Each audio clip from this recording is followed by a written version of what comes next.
बिस्मिल्लाहिर्रहमानिर्रहीम। अस्सलामु अलैकुम वरहमतुल्लाहि वबरकातुहू। प्यारे नाजरीन, मेरा आज का टॉपिक है रोज़े का फ़िदिया। सवाल है कि अगर कोई इतनी उम्र का हो गया है कि जो उसके क़ज़ा रोज़े हैं वो तकरीबन 3 माह के हैं, वो कोशिश तो करता है कि रोज़े रख ले, लेकिन 1 या 2 से ज़ायद रोज़े नहीं रख सकता, तो क्या वो फ़िदिया दे सकता है?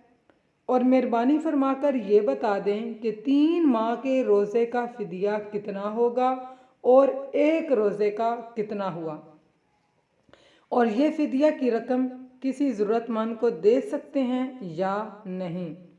जवाब, प्यारे नाजरीन, वाज़िया रहे कि अगर किसी के ज़िम्मा क़ज़ा रोज़े बाकी हों और उसका इंतकाल हो जाए या वो इस कदर बीमार हो जाए पर अब उसके सेहत याब होने की उम्मीद ना रहे, तो ऐसे हद दर्जा उम्र रसीदा शख्स की तरफ से उसके क़ज़ा रोज़ों का फ़िदिया अदा किया जाएगा।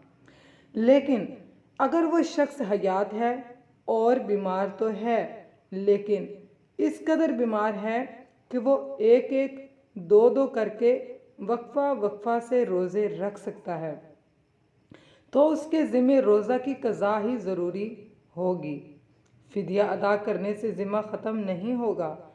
लिहाजा अगर मज़कूरा शख्स रोज़े रखने पर बिल्कुल कादिर नहीं और उसके सेहतमंद होने का इम्कान भी नहीं है, तो हर रोज़े के बदले सदका फ़ितर की मिक़दार 2.25 किलो गंदम फ़ुक़रा और मसाकीन पर सदका करना वाजिब है।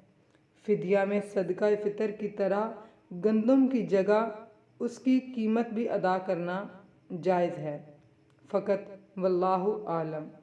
प्यारे नाज़रीन, मेरी आज की वीडियो अच्छी लगे तो मेरे चैनल को सब्सक्राइब ज़रूर कीजिएगा। अस्सलामु अलैकुम वरहमतुल्लाहि वबरकातुहू।